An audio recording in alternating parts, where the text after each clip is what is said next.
Hey guys, it's Sunday night, time for some Pro Prep Baseball. I'm Ken Arnold. I'm Tommy Weber. How's everybody doing out there in baseball land? Tommy, it's been a fun week, man. The weather has seemed to changed, and it's warmer, and we're getting outside. We're able to do some stuff, so it's kind of nice. Yeah. How you been, man? You been good? I'm good. You know, taking care of my cat, Cleo. She's been under the weather. Say a prayer. So, okay, I will. All right, we're up live on Facebook, which is fantastic. And let me check YouTube just to make sure we've got our feed going there. And we do. Look at that. Fantastic. All right. Anybody out there, if you're watching, feel free to ask questions. Join in the conversation. Tommy and I are going to start off with some stuff that we witnessed over the last week at the major league level. And then I'm going to talk about my first game yesterday. And so we'll talk about that at the youth level, which was kind of it was our first game, so it was kind of shaky. So, how old are the kids? They're my kids range in age from I have one 14-year-old, I have a handful of 13-year-olds, and then a handful of 12-year-olds. Okay. So yeah, it's fun to say the least, and I have kids at different levels. You know, some of them are a little bit more experienced, some of them are pretty good, and then some of them, you know, they need to play some more baseball. They gotta get some more experience. They gotta get some more reps. So, all right, Victor Coco's on. We have an audience. Thank you for joining, Victor. Good to see you again. All right, so let's get into it, Webbs, man. Let's just start out base running. You want to go into some base running at the major league level? I mean, really, it was terrible, the things I saw this week. Yeah, I'm seeing stuff that's... Well, first of all, I've lamented all season long about these guys, even at the high college level, you know, lining into double plays. You know, second baseman dives up the middle and gets up and throws a guy out at first base. I mean, it's just incredible to me that players are that unaware and think that you have to be running at full speed all the time, which gets you into trouble all the time. And at the major league level, I saw something this weekend I don't think I've ever seen. I really don't.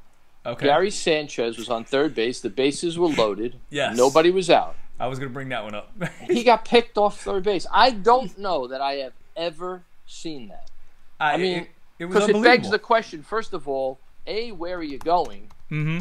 And B, you don't know to slide back into third. He looked like a guy who had never played before, the way he went back into third base, and then he overran third base and stumbled like an out of shape, 45-year-old guy. And I'm thinking to myself, he's been in the Yankee organization for 10 years. Yeah.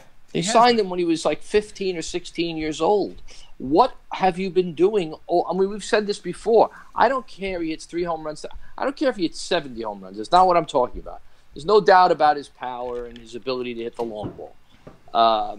But, I mean, there are other aspects to the game, and he is so lacking in those other aspects. You just have to wonder, I mean, what were you guys doing? You knew he could always hit, and catching and base running are skill issues. Don't you teach the guy anything in 10 years that he's with your organization? I couldn't believe he got picked off.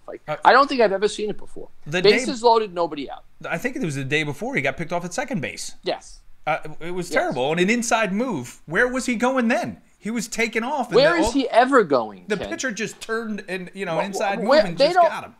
They don't run at all, let alone run with Gary Sanchez. So, Gary, you basically get a good secondary lead, go one at a time, go first to third when it's obvious, and then look at the third base coach to see if you're going to score. So, to me, it just speaks to the difference between what people perceive you get as far as the instruction is concerned and what actually happens. And they must have just tiptoed around this guy for 8 years or so before he got to the big leagues, because he's obviously not been well schooled. No, not at all. And he's going to hurt you. And those are the kinds of things. I know people poo-poo it, but he hits a lot of home runs. Yeah. Except when he does that in a playoff game, yeah, it's going to rear its ugly head. Those things stick out. It can cost you a World Series. That's right. It can cost you a World Series. I've seen that. It happened at the Braves series. Lonnie Smith. Yeah, Lonnie Smith. Remember that? Yeah. Oh, and then the next season in spring training, what were we working on? That exact play. Right. I was like, and not even in the same organization. I'm playing with the Orioles at the time when that went down.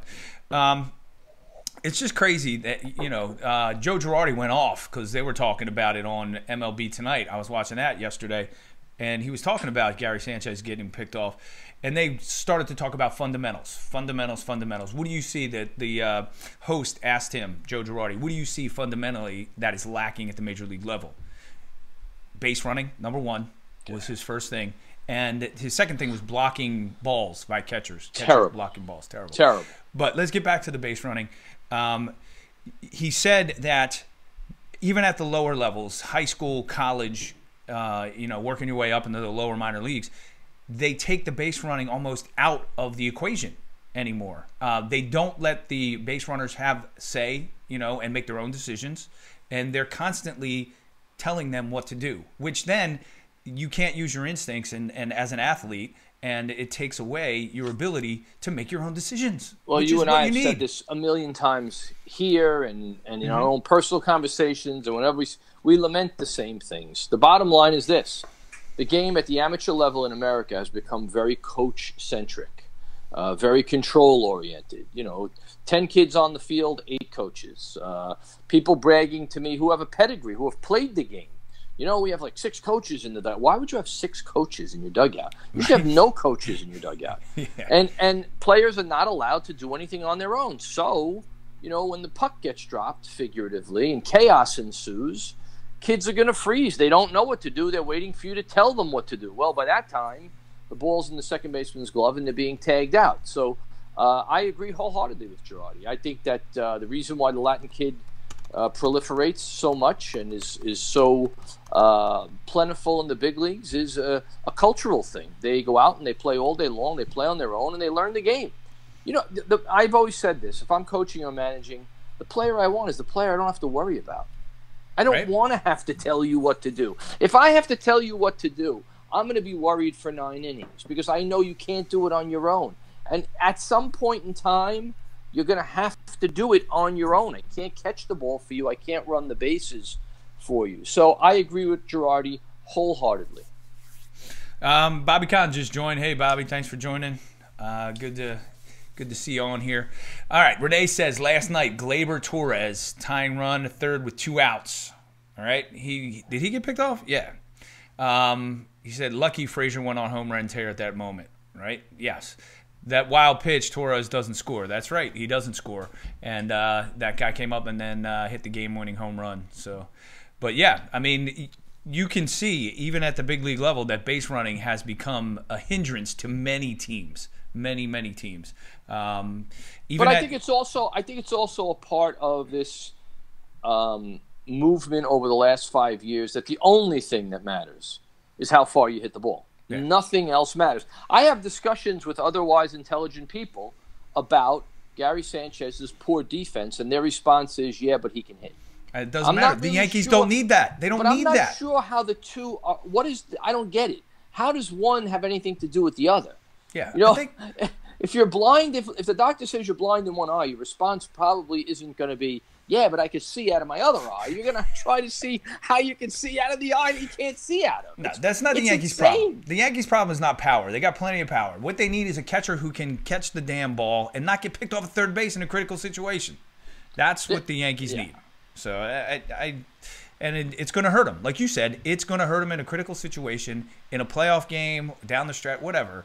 When it counts, it's going to hurt. So it's kind of crazy. And here's an example at the youth level yesterday. Like you said, you're trying to not worry about guys, right? So I've got the bases loaded, right? And we're down by a bunch of runs at this point, but not too many. We can come back here. So I get a guy who comes up and bloops one down the right field line, right? But the right fielder gets to it pretty quick and gets it in to home. But the guy on third scores, so I know he's scoring. The guy on second, I know he's coming, but he's slow, like super slow. And he hasn't even reached the base yet. And just as he gets to me, I'm like, don't go, right? But he just keeps right on barreling by me. Looks up, sees the catcher has the ball in front of him, and still keeps running and gets thrown out. And we're down by a bunch of runs. And I'm like, We can't do that. He goes, I told him after the game, I said, at that point, when you get to the base and you see the catcher's got the ball in front of you already, you don't need me to tell you to stop. You should be able to see that. You should be able to see the ball in front of you and stop. Because I was worried about the guy running you off, coming behind you because he's faster than you. So I was telling him to stop, and I forgot about you because I thought you would see the ball in front of you and stop. Well, the two mythologies about running the bases, and there are things that even Cape and professional baseball, you got to get guys out of the habit of doing. One is put your head down and run.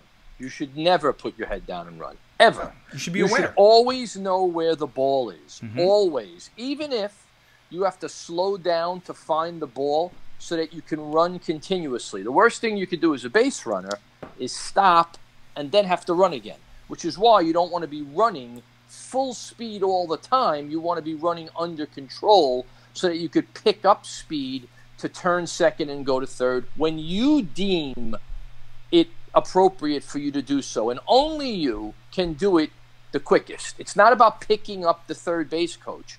A good base runner only picks up the third base coach when the ball's behind him and he doesn't know whether or not he's going to be able to score. That's it. Every other time, you need to be on your own. Putting your head down and running as fast as you can are two very, very bad pieces of advice to base runners. That's how kids get thrown out. Well, and you'll see it, too, when major league players are running the bases and you see them kick it into that next gear. Right. That's because They're they're not under running. Control. Yeah, they're not running full speed. Yeah. Right. They're able to assess everything that's going on, anticipate, and you can only do that. You can only get to that point if you're allowed to do that a million times on your own. Yep. Bobby Kahn just jumped in. Comprehension of the game and what a good at-bat means is a lost art. Hitting behind runners, et cetera, et cetera. And you know what? I don't disagree. I was talking with Weber before the show. We just said that. Yeah. About the comprehension of the kids I have on my team. They don't get the basics. They don't know that, a ground ball hit to you with a man on first with no to one outs, it's a double play situation. You can get a force out at second base. They don't even know that. They don't know where. I had a kid yesterday pick up the ball, catch it, ground ball, fielded it nicely. I got to give him credit. But then he didn't know where to go with it. With a man on first base, you're my second baseman. You should know right to second base for that force out. You should know that. I shouldn't have to tell you. You should know that. Those are skills you only acquire by volume and doing them a lot and having these games and being on your own and all the stuff we lament all the time. Yeah. I'm sorry, that's the only way you can do that. That's why, these kids that you think have instincts, there's no such thing as an instinct for baseball. It's an acquired skill by doing it millions and millions and millions of times. And they just don't. And the other thing, they don't do it all. And most of us don't do this as much because it's difficult to do anymore, is watch a game from start to finish. Yeah. No, kids are not doing that anymore.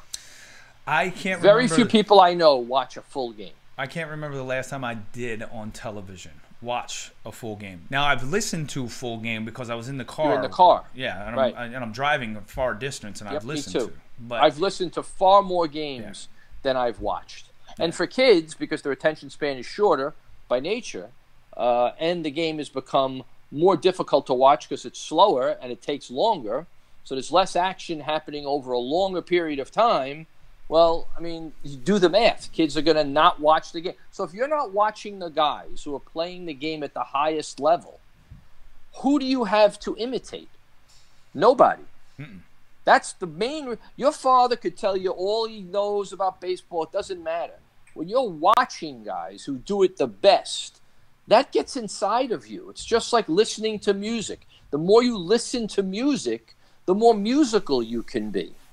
Science will tell us that. We know that. That's why these lessons and, going to these indoor facilities it's okay, but it's not the same thing as watching games and playing on your own. No, it's not even close. And these kids that I have on my team, they don't do anything outside of the 2 hours I have. I'm sure they don't. And it drives me insane. Even my own son. I'm like, hey, did you watch a game today? Hey, let's sit down and go over it. He's like, but I want to play this, or I got hope.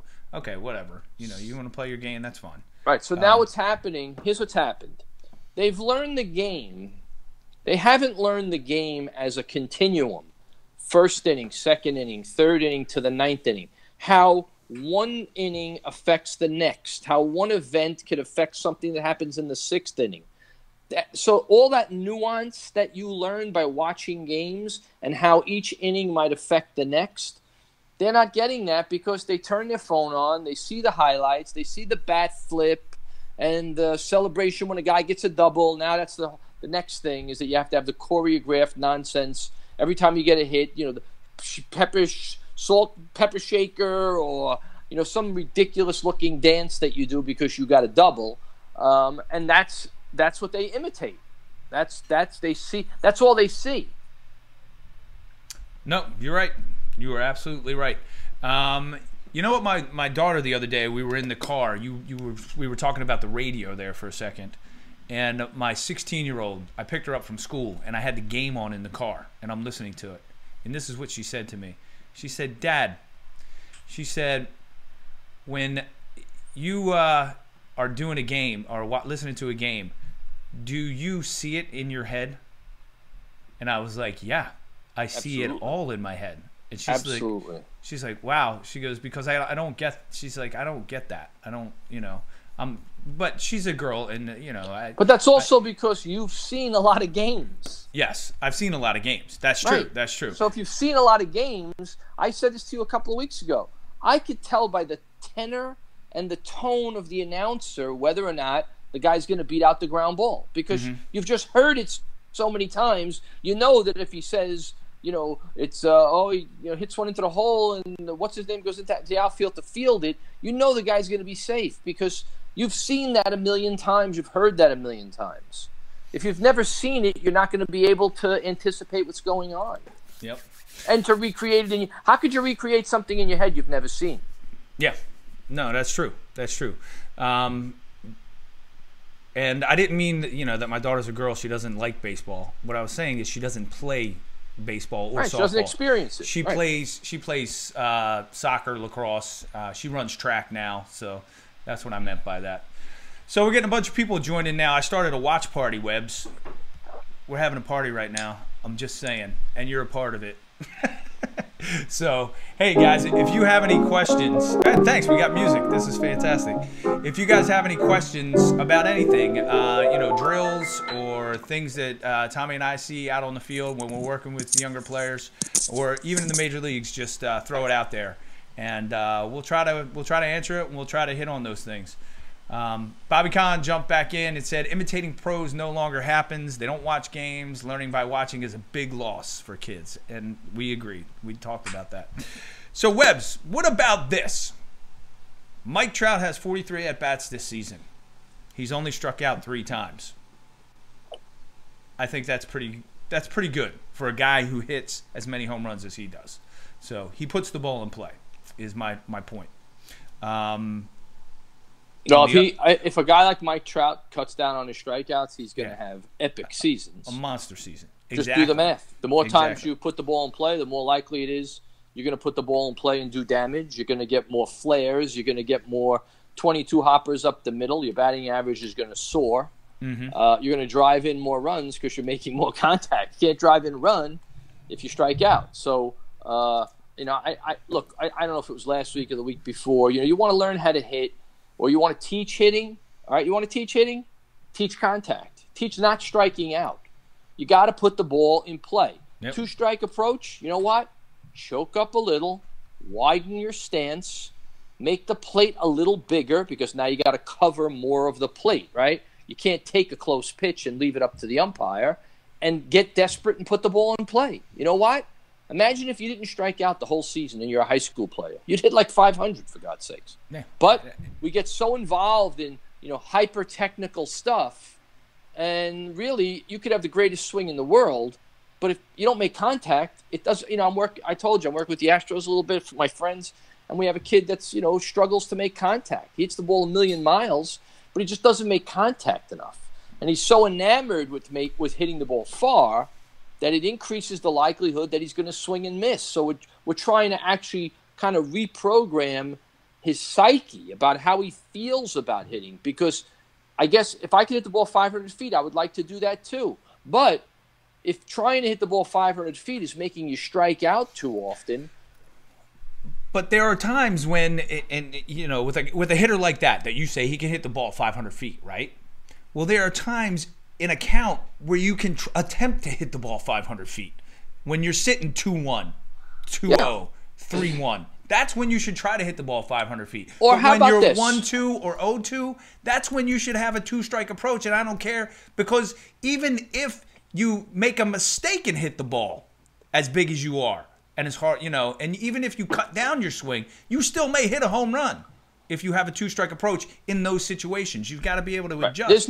There's no denying that. What the way I approach it is, you already can hit the ball far.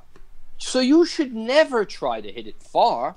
Yeah. You should just try to hit it solid, because when I hit it solid, it's going to go 300 feet. When he hits it solid, it's going to go 400 feet. Exactly. So if anybody should try harder, it should be a guy like me who can't hit the ball as far as he can. So he's really trying. So let's say by trying to hit the ball far, he hits it a little bit further every once in a while. He doesn't need to hit it further. He never needs to hit it further, because he's going to hit it 400 feet 6 times a week anyway. So actually, what I would advise is he should try to hit like we hit. Put the ball in play. Hit the ball the other way. Because if you hit the ball more, you're going to get more contact. You're going to get more hits. And then you're just going to naturally do damage on the pitch you do damage to anyway. Bobby just came back on, said no one is looking to cut down their swings and make contact, which deteriorates the game. And travel baseball, the beginning of his thing was about travel baseball. It came up and cut off. But I agree. Travel baseball, everybody pays the same amount of money. They want to get their money's worth. They want to send their kids there, and they want to see. The kids are just trying to hit the ball as far as they can. Yeah, but they suck. Yeah, I'm sorry. And travel ball I've been sucks. there. I've been there. Travel ball sucks. It's a pox on the game. Yes, it's I've hurting watched those the tournaments. Game. Kids play less by virtue of travel ball. Yeah. Do you ever watch an infield at travel ball tournament? Please. Have you ever? Balls are flying all over the field because nobody wants to make a good throw. They just want to throw it as hard as they possibly can. Which, of course, balls are flying all over the place, which is insane. And I don't mean to, say that kids suck, but they do. They just, players aren't as skilled as they can be by virtue of the fact that all they want to do is show up in uniform with all the gear, play a couple of games in travel ball, and go home. And I'm sorry. I know too much. And think they're going to get that scholarship? Right. I know too much to enable the scam that is travel ball. It is. It started as a scam. It's continued as a scam. And it in no way is in the best interests of the player. No way. Now, it's in the best interest of people who are trying to make money. And in a lot of ways, it's in the best interest of parents, because what it's done is it's enabled a parent to glue themselves to their kid, because now you got to travel, so that means the kid can't go anywhere without you. So now you could kind of vicariously be a part of the team, because you got to be at every event. It's now become a social event when people travel. They plan their winter. In the winter, they plan their summers, where they're going to be going. Are they going to East Cobb? Are they going to Delaware? All of this stuff has nothing to do with the player developing as a player and a person through baseball. And it's also the high school season has become obsolete. You're losing. High school is going to be, in our lifetime, you won't have high school baseball. You don't need it, because that's all the college coaches do is they go to these travel tournaments, and travel players know that. That's why they sign up and go to those things. The high school season is obsolete. I can't remember seeing any college coaches at any of my son's high school games. They weren't very good, his team, but they did play against good teams who had good players. If you don't have a kid who's like, cross-checkers are coming in to draft this kid, you won't see a scout at a high school game. No, you will not. And you won't see college recruiters, very rare. Absolutely not. I didn't see that many. I see them at the showcases. Yes, the showcases, but also at the workouts that they have, the college They're camps and all that, the camps. Right, yeah. Camps. That's a scam, too. Yeah, I worked those camps for a long time, and the last 5 years I was really disappointed with how they ran those camps, because they did all the showcase stuff. They turned it into a showcase camp when I wanted it to be an instructional camp, so I could work with the kids and I could talk to them and demonstrate and you know, watch them work and then make adjustments. We weren't allowed to do that the last 5 years I did those camps, and I really didn't like it. I thought it was ridiculous. I was just there to hit ground balls. That was it. That's what it became. And I was just like, you know what? I'm not here think to about it. Think about it. Yeah. Again, because a parent is not going to want to sit there and have to wait for their kid to get 100. Every kid, any workout where a kid's not getting 100 ground balls and an outfielder's not getting 50 balls and a hitter's not getting 50, 100, 200 swings, you're wasting your time. What else are you doing? What are you doing? You're practicing bunt defenses, or you're practicing first and third. Kids can't handle the ball. If you can't handle the ball, what's the sense of trying to work on anything else? And I'm here to tell you, I don't want to hear anything to the contrary. I have seen it all. Kids can't have a catch. No, they can't. I know that from my own practices. So why aren't they catching and throwing the ball more? Why? Because the parent's not going to pay for you to teach their kid how to catch and throw the ball. Yeah. My kids on my team, they get mad at me because I'll tell them, yeah, we're going to hit on Thursday. And then when Thursday comes, all we do is defensive stuff because they can't catch the ball. Most important part of the game is being able to throw the ball. Yeah. Taking one step, not taking an extra step, not double clutching, and not dropping the ball.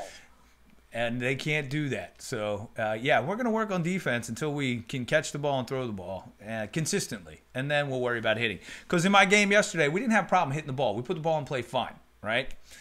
What we didn't do was, you ready? 5 routine ground balls right between their legs and 2 routine pop-up fly balls, whatever you want to call them. Boom, hit the ground. 7 extra outs. Exactly, and that's what I told them after the game. Guys, we can't have 7 extra so outs. They played, not against a good team. You played 7 innings, yes, and they played 9. Yeah. Right? Because they got 7. They actually played almost 10 innings. And that's what they got 7 extra outs. You know, in the after, you love this, the after game meeting down the line, right? Because you know, you're used to doing that. I mean, I am afterwards. I take the kids down the line, and I just asked them a simple question. Here it was. I said, guys, what hurt us today? I said, what hurt us? And they were like, we didn't catch the ball. And I said, yeah, you gave them 7 extra outs. You can't do that against a good team. What did they do that we didn't when the ball was hit to them? They caught it. And I said, and after they caught it, they threw it and made a good throw. I said, it's as simple as that. Once we get that down, guys, we're going to be a decent team. We're going to be good. We're going to be competitive. If you make fewer errors, walk more, and strike out less than the other team, you're going to win 70% of your games. Right? Bobby, I see Bobby's comment. You want me to read it? You got it. Go ahead. You want to read it to can everybody else see it? Yeah, everybody can see it. Yeah, here's what I think about this. I don't see anyone getting recruited because they're a flawless defensive player. I'm not sure what getting recruited means. Now, I don't know what that means. Now, if you're talking about a high-level college, to play a high level of college baseball, to play Division I college baseball, you'd better be a really athletic guy who could play a position. And here's why. Because this is what everybody knows and everybody forgets. As you climb the ladder, hitting gets way more difficult. Way more difficult. So if you think that you're going to ascend and stay at that level or excel. Uh-oh. We lost Tommy Weber. He was in mid-sentence, too. And he was good. All right, well, I got to add him back in, so hold on a second, folks. Let me go back to the rendezvous dashboard. I'm going to say his battery probably died on his phone, and he didn't have it plugged in. And we're going to have to he's probably scrambling right now to find his charger. Yeah. So, Bobby, anyway, yeah, I think you're right. Kids do not get they do not get recruited as a defensive player anymore. You know, a guy like Kevin Baez and a guy like him who's a flawless defensive player, he probably wouldn't get a look nowadays. I mean, oh, there you are. You're back. I got you. All right, so I got Weber back now. There we go. So you were mid-sentence. Go ahead. I was just talking about flawless defensive players, and I see Bobby's, and I say that it depends on where you want to get recruited. What does recruited mean? If you're talking about high-level college, like Division I college, you had better be able to play a position. Better be able to play it well, and here's why. If you're going to rely on your bat, as you start to go up the ladder, high school, then to college and whatever, hitting becomes way more difficult. If you're going to only stay in a lineup because you can hit, you're going to struggle at the college level. You had better be able to play a position. If it were me, I'd want to be the guy who defensively, they can't take me off the field. So I want to be a tremendous catcher, shortstop, second baseman, or a difference maker outfield. Because now, if I hit 230, I'm still going to play.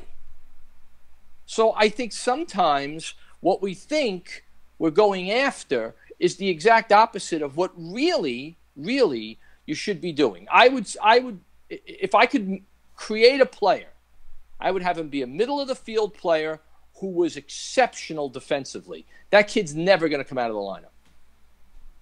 Yep. Bobby Kahn just came on and said hitting is way more difficult college and beyond. It is. And at the minor league level, it's even at the levels that you have. Rookie ball, A ball. The jump from A to high A is probably one of the more difficult ones. Right. And if you can hit high A pitching, double A and triple A are very similar. Right. You know, as a matter of fact, when you jump to the next level and then you jump to the highest level in the minor leagues in triple A, you know those guys are going to be around the plate. Right. You know, and you don't have to worry about a ball in your ear every time you step into the right. There's box. not some 160-pound, 16-year-old Latin American kid throwing 95, 98 miles an hour who has no idea where the ball is going. So, I mean, you might get a couple of those guys, but it's rare. You know, the guys that you see at the AAA level, AA, AAA level, they're pretty much around the dish. And you know, I also if they throw at you, there's a reason they're throwing at you. I also think it's very easy for all of us to sort of see a kid who can hit and really overrate his ability to hit. Yeah. I mean, there's being able to hit, and then there's guys who can really hit. Yeah. And I mean, if all you care about is hitting, first of all, your kid better be big, he better have power, and he better be a special hitter. Otherwise, here's the deal: you stop hitting, you don't play. Mm-hmm. No, I agree, Bobby, with the wood bat transition. There is somewhat of a transition. You know, I was never known as a strong hitter, all right? But when I made the transition from wood, from the aluminum to the wood, I didn't struggle that much with it, as much as I thought I would.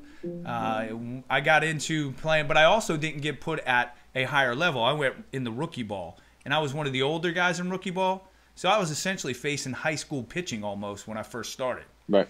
And I hit pretty well against high school pitching, to be honest. I mean, these guys threw harder than what I saw in high school, but and some of them threw harder than what we saw in college. But, you know, what was difficult for me was when I went to the high A, and I struggled there a little bit. Especially I got hurt in my second year, but, you know, it was tough. It was tough. So, but in double A, actually, I got back to more of a consistency because those guys were around the plate, and I knew that things are more predictable. Yeah, and you knew that you were going to get good pitches to hit. So, yeah, that's my take on that. All right, so we got Patrick Sutton jumping on. You ready? We can't see his comments. They're on the watch party, which do not show up on our feed over here. But what are your thoughts on DeGrom? There's another. I don't know. You can call Andy Diorio and ask him because he'll tell you everything you need to know. He's tall. Yeah, he's tall. What do I think about DeGrom? He's incredible. He's a good pitcher. I mean, he's great. He's the best. He's probably the best pitcher in the league right now. He really is. Every time he steps on the mound, you got a great chance to win. Mm-hmm. So, I mean, what are you gonna do? What are you gonna do? You gonna say he's a bad pitcher? No, he's a good pitcher. So, and the National League stinks. And the National League stinks. That's true. That is true. Did you see David Price get a hit today? And everybody, they took him in the shower and drenched him with. That's right. Again, with all the celebrations this week, did you see them all in the shower? Well, with you know what? Guys? You know what? This is the chickens are gonna come home to roost with this celebrating a obsession that everybody has. You had the fight today, hitters posing at home plate, pitchers don't like it. The celebration when you get to second base now everything's a celebration. Well, you know what? It's going to rub some guys the wrong way. So maybe the answer is tone down on all the celebrating, okay? Really. Maybe have an edict from Major League Baseball, go to the organizations and say, listen, let's tone this down a little bit. Let's tell our players they should look like they've been there before and not celebrate inhaling and exhaling, because that's really what's starting to happen now. Pitchers are going to celebrate a strikeout, and hitters are going to stand at home plate. And what's going to happen? You're going to get a guy throw behind you, and you're going to have a riot. So cut it all out.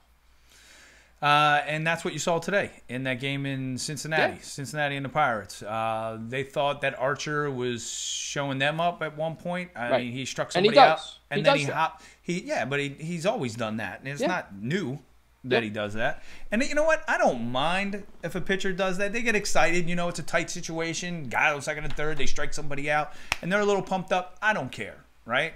But I'll tell you what, man. If somebody stands at home plate and doesn't run until the ball has left the stadium. What? Manny Ramirez and David Ortiz did that for years. They were celebrating. Everybody celebrated. Oh, it's Manny being Manny. That's just Big Papi. Okay. Well. Nah. I don't. I'm not a fun pitching.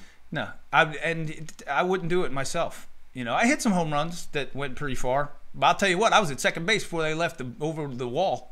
I was hauling. I've never understood that. So I can't identify with that. I don't understand it. I don't know what the fun is in standing at home plate. I think just the opposite is fun. When you make it like, I always do this and just run around the bases.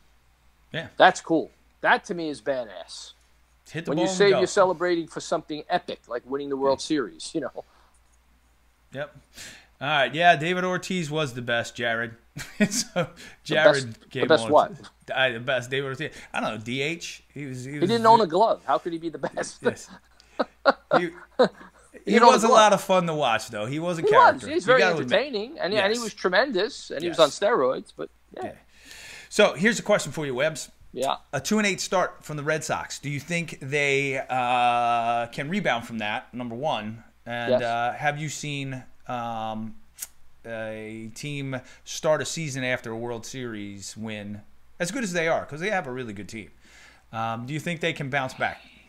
I think they can bounce back, but I think all of this is a cautionary tale when people come out of spring training anointing any team. Unless it was the Yankees during their run, and the Red Sox are not that team. That Yankee team was ridiculous, that 95 through 2000, 2001. There are very few teams, but, we love to anoint players and teams. In the NBA, you make a three-point shot in your first game, and they're comparing you to Wilt Chamberlain. In the NFL, if you score a touchdown, they're comparing you to Jerry Rice. So that's our nature. So can the Red Sox rebound? Yeah, but you know what? We know what it's like to be on a team. Right now, the Red Sox don't like being 2-8. They're not playing well. They don't look good. They don't look good. They don't. And they are concerned. They're going to say they're not, but they're going to want to not go 2-9. I can tell you that right now. Yeah, they're making a lot of simple mistakes right now. They're lacking in fundamentals. They're making a lot of mistakes, making a lot of physical errors. Yeah. They do not look like the team that won the World Series last year. They look like everything they didn't look like last year. Yeah. So what is Bobby Kahn asking? Pitching beats hitting most of the time during the regular season. Why don't teams work more on manufacturing runs? Not when it's highlight season on ESPN and MLB Network. Nobody. I saw the Orioles, who might be the worst team, one of the worst teams I've ever seen. They might be. The Orioles might lose like 130 games this year. They're horrendous. Twice yesterday, they were in the game against the Yankees, down by 2 runs, close game. Leadoff batter gets on second base. Next guy makes no attempt. All they need is 2 ground balls. They struggle to score runs, so hit 2 ground balls, and now it's a 3-2 game. Now you're in the game, right? Yeah. First guy strikes out. Next guy pops up. Next guy strikes out. They go down. Twice that happened. So why don't they? Because analytics and organizations have bought into this notion that, you don't have to move runners along and that you could sit back and wait for the 3-run homer, and that's how teams want to win. Yeah, get him over, get him in is no longer. Score every run, make every out, man, and you'll be pretty good. And you're going to be good. That's what the Red Sox did last year. That's what the Astros do every year. They do that. They put the ball in play. That's what the Giants did. That's what the Royals did. That's what that's what really good teams do. The Yankees would. If I'm a Yankee fan, I would be. I'm not. I'm not happy. I'm a Yankee fan. I'm not happy with the Yankees at all. The way they're playing. Way too one-dimensional.